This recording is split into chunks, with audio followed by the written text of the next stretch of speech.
Twilight Gets a Puppy. By TDR. Chapter 116. Beast Night Ever. Part 4. Grand Galloping Gala Ballroom. She could feel it, there was something in the air, a charged sort of excitement that she knew was going to be here. There were swirls of love and red strings and desire, the glimmers of a crush here and there. But best of all there was potential. Potential pure love felt like you were standing on the edge of something, ready to teeter over with a thrill of fear and excitement that you wouldn't know what would happen, but you hoped it would be good. This was the strongest she had ever sensed that. It was though there was a lighthouse shining through a foggy sea of the dull love of money or self that clung in the air like spider webs, pretty to look at sometimes, but not something you wanted to walk into. She needed to find out where that potential was and send it tipping over the brink. This was so exciting she could use her talent to help so many tonight, but first to find the source of the potential. And so Cadence slipped off deeper into the crowd, not even noticing that she had left shining armor behind.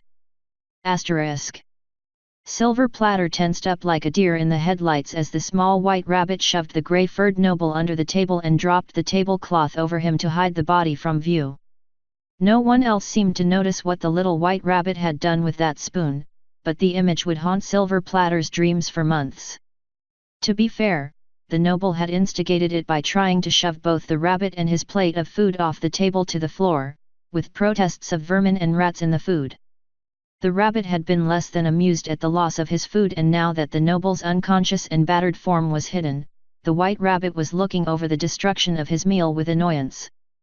Clearly having more of a self-preservation instinct than any other pony in the gala it seemed, Silver Platter quickly put together another plate of food and placed it before the irate rabbit with his magic, staying as far from the bunny as he could. The rabbit looked at the food, looked at the unicorn who placed it there, gave a nod and started eating it like he was starving. Silver Platter decided at that moment keeping the rabbit happy and fed was his top priority for the night. Asterisk. Pinkie Pie was in a quandary. Which was nothing like a quarry despite the spelling. This wasn't a party. There was no pin the tail on the pony, no festive music or dancing. The food and decorations were good, but that was about all she could say so far. Everyone seemed too busy being snooty and trying to one-up one another with their frilly dresses and suits to really enjoy the party. Rarity was flirting with some stallion who clearly wasn't interested in her. With how high his nose was in the air, Pinkie wondered if he had sinus problems and was trying not to drip snot from his nose. Oddly, it didn't seem he was trying to be snooty like the others with sinus issues, as he kept staring up at the rafters as if looking for something, or someone flying. She was tempted to ask him what he was doing, but Rarity had made it quite clear that Pinkie was not to come near the stallion, especially if she had gotten to him first. Still, the problem was no pony was having any fun. There was a bunny having fun, sure, but Pinkie was leery of Angel Bunny's idea of fun. Though currently he was stuffing his face at the table. How was this a party? This wouldn't do.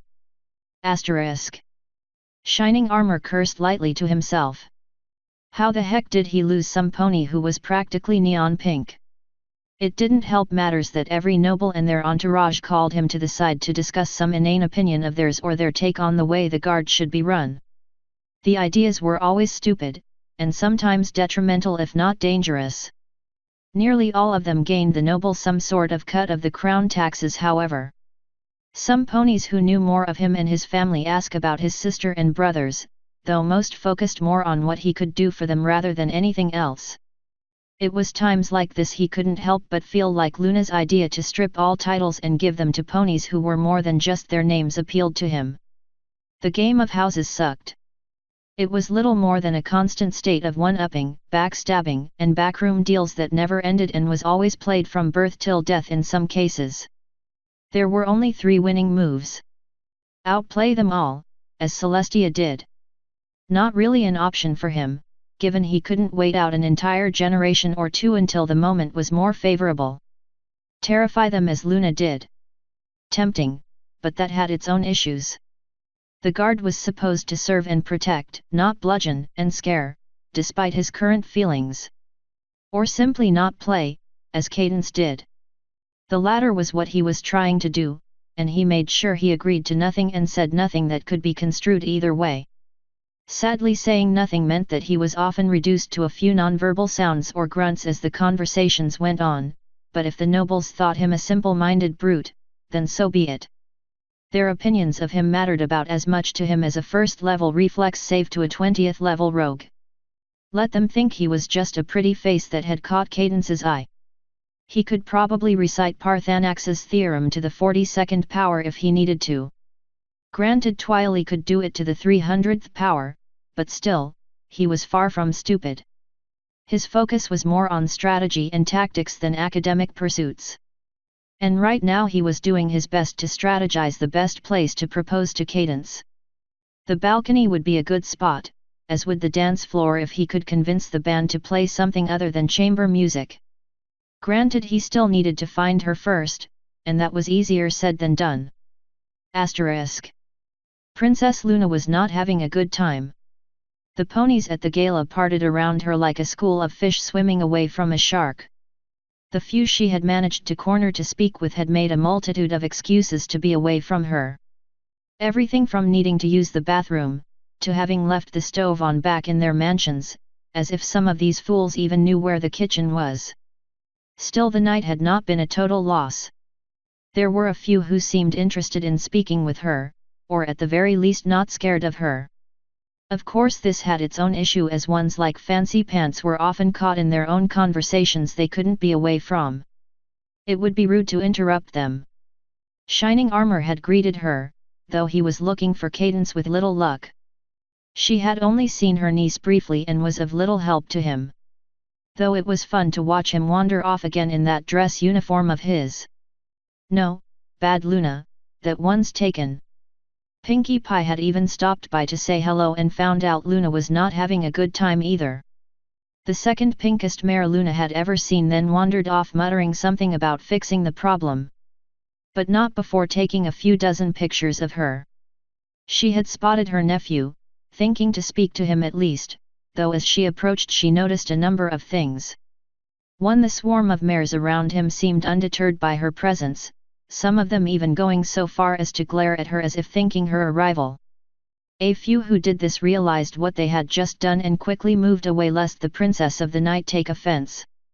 A few didn't notice her at all, but she did notice one in particular. Rarity Regnolds. One of Twilight's friends, one of the mares who had saved her from the nightmare and that she had spoken with numerous times. This gave her pause. Wouldn't Twilight have told her about Prince's hunt for his love? Or at least Spike when he gave her the ticket? Something was odd here, and it took Luna a moment or two to piece things together when she recalled the gala acceptance letter where Twilight had called her brothers completely evil.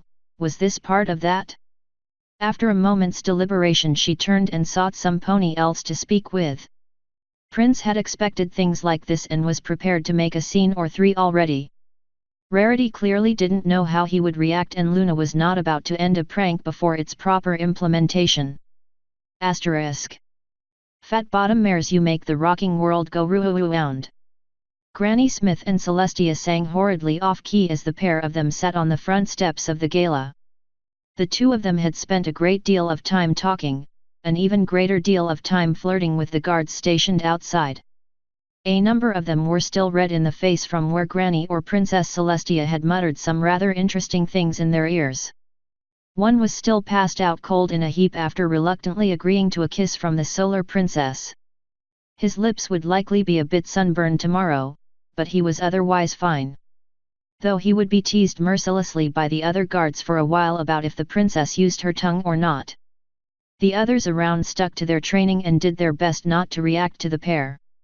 Thankfully it didn't take long before the pair of old friends grew bored of that and wandered off into the wine cellar, only to return with a number of overpriced and gifted wines from the princess's personal collection.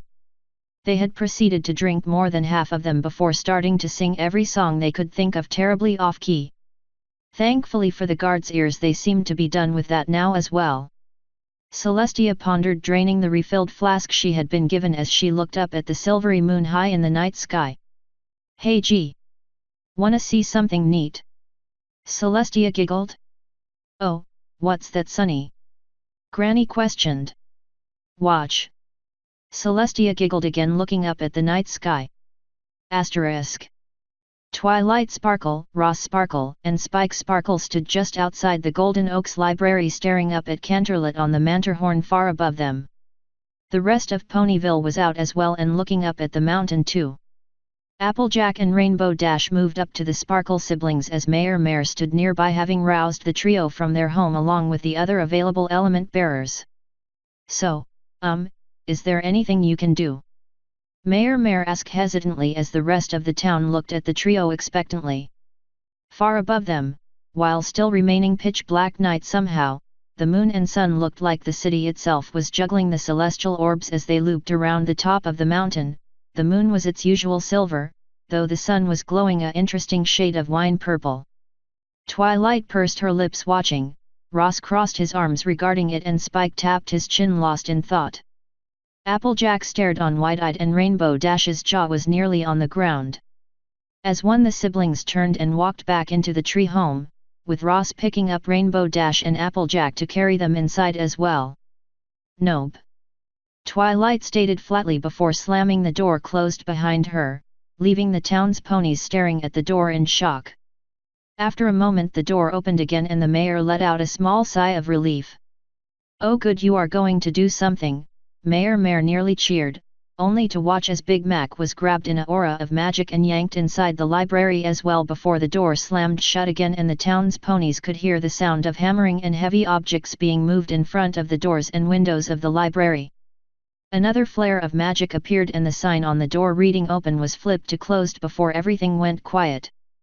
They gathered ponies all stared at the door for a moment more, before the screaming and panic started. Author's note. Another chapter finished and I'm at best, barely halfway done. End author's note. End chapter 116. Beast Night Ever. Part 4.